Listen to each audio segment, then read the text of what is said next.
If I asked you to name rock's underrated bass heroes, who would you say? We all know the legends, like John Paul Jones, Geddy Lee, and John Entwistle, but countless others built the backbone of rock while staying in the shadows. Today we'll explore again 10 underrated bassists whose grooves shaped hard rock. Now the first overlooked giant is someone who changed the very instrument he played.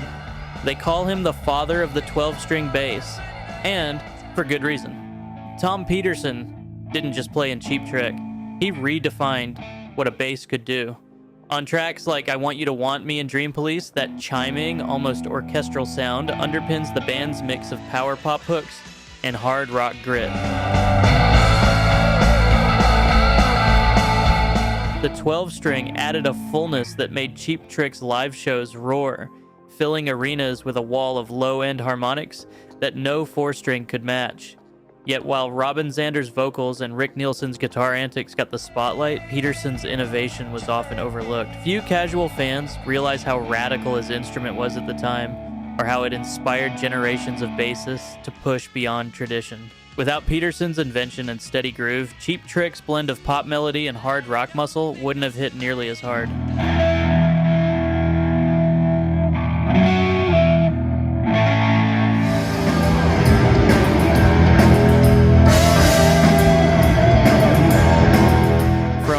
Driving arena rock, we shift to the sweeping soundscapes of progressive rock with a harder edge. Dave Hope of Kansas was never a flashy player, but his steady hands kept one of America's most ambitious bands firmly grounded. With soaring vocals, fiery guitar leads, and elaborate keyboard arrangements, Kansas could have easily slipped into chaos, yet Hope's bass lines tied it all together.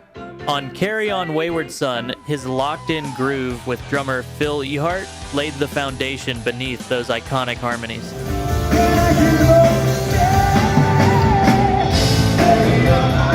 On Point of No Return, his playing anchored the song even as strings and synths swirled above. His tone was warm, rounded, and always in service of the arrangement, giving Kansas's complex epics a heartbeat you could feel. While Steve Walsh's vocals and Kerry Livgren's songwriting often drew the spotlight, Hope stood quietly in the background, the unshakable architect of Kansas's power.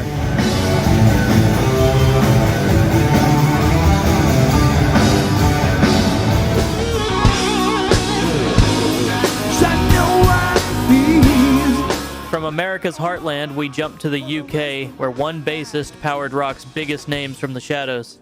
Neil Murray's resume reads like a roll call of hard rock heavyweights: Whitesnake, Black Sabbath, Gary Moore, Brian May.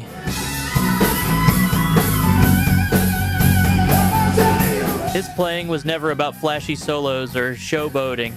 It was about weight, precision, and groove. On Whitesnake's Ready and Willing and Come and Get It, Murray's bass is the anchor, the steady thump that lets the guitars swagger without losing balance. Later, during Black Sabbath's turbulent mid-'80s era, he brought the same no-nonsense backbone, giving Iommi's riffs a solid foundation. Always in demand, Murray was the bassist other musicians trusted to make a song complete. Yet his name rarely appears on our greatest bassist lists. Overshadowed by singers and guitar heroes, his contribution often slips under the radar. For those who really listen, Neil Murray was quiet strength personified.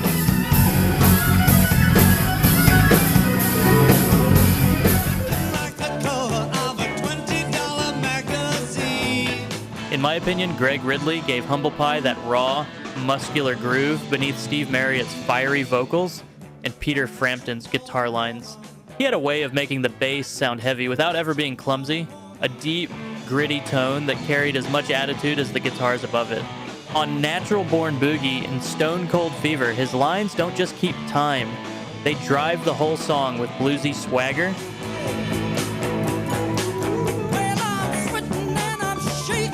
Before Humble Pie, Ridley had already cut his teeth in Spooky Tooth, shaping their mix of soul and rock.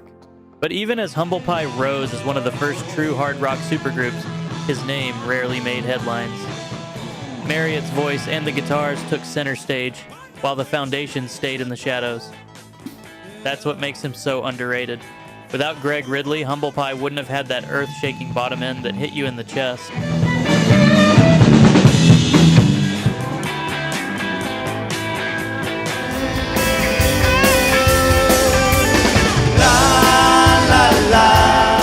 When you think of Blue Öyster Cult, you probably picture the riffs of Don't Fear the Reaper or the mystique of Godzilla, but who held that whole machine together?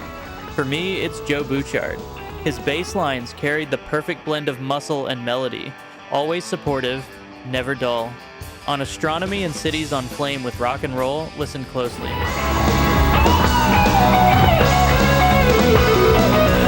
His playing gives the songs a pulse that's both steady and adventurous, shifting with the band's mix of hard rock, prog, and the bizarre. Bouchard wasn't just holding down the low end, he was adding color, sometimes even doubling melodies to make the music richer. In a band of strong personalities, Buck Dharma's guitar, Eric Bloom's theatrics, Joe was often overshadowed. Yet every time I revisit those records, it's his lines that jump out. He was the glue, and the band's sound wouldn't exist the same without him.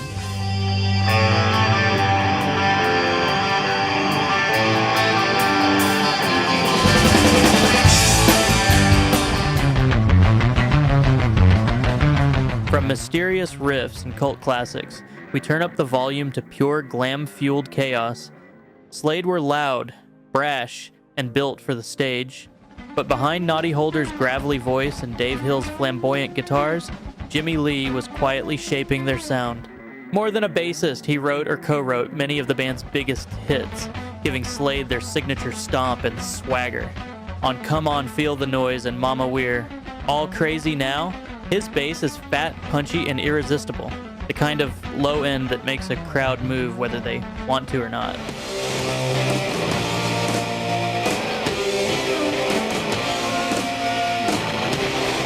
Leah had a gift for keeping it simple yet unforgettable, the kind of playing that sounds easy until you try it yourself. While the spotlight often fell on Holder's voice and the band's wild image, Leah was the engine, the unsung craftsman driving the anthems that defined glam rock.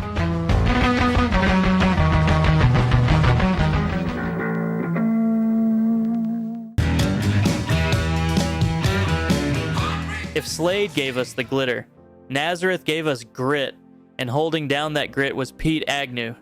I think Nazareth had one of the most distinctive hard rock sounds of the 70s, built on raw emotion and Dan McCafferty's gravelly voice. But listen closer to tracks like Hair of the Dog or Love Hurts, and you'll hear Agnew's bass doing far more than keeping time.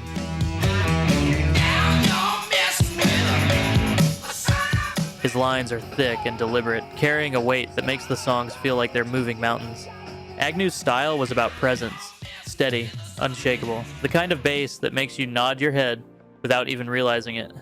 Yet when people talk about Nazareth, the conversation almost always shifts to vocals or guitar riffs, leaving his crucial role in the shadows. For me, Pete Agnew is the definition of underrated. The rock-solid craftsman who gave Nazareth their muscle without ever demanding the spotlight.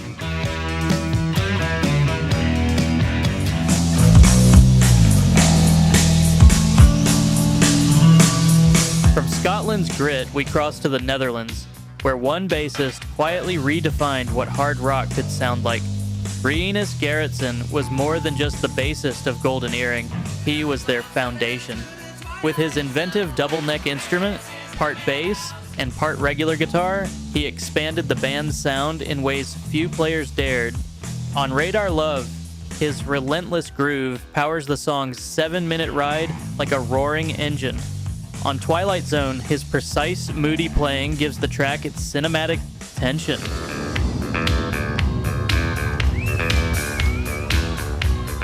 For decades, Gerritsen's lines kept Golden Earring among Europe's most respected rock exports.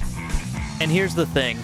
If guitarist and co-founder George Kooijmans hadn't fallen ill and passed away, the band would likely still be touring today, with Gerritsen thundering away at the core. Yet outside the Netherlands, his name remains absent from greatest bassist lists. To me, Rinus Gerritsen is the definition of underrated, the quiet architect who gave Golden Earring their heartbeat.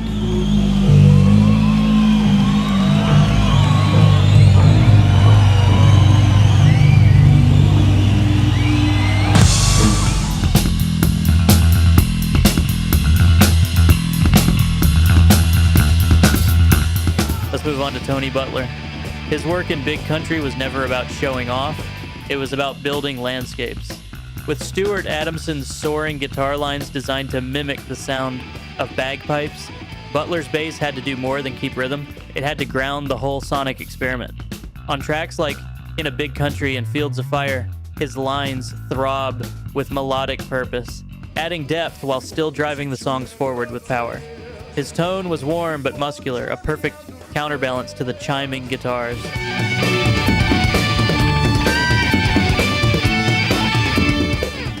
Big Country may be remembered most for their anthemic, Celtic-flavored rock, but those songs wouldn't have had the same lift without Butler anchoring them. Overshadowed by Adamson's voice and guitar heroics, Tony Butler remains one of the quietly brilliant bassists of his era.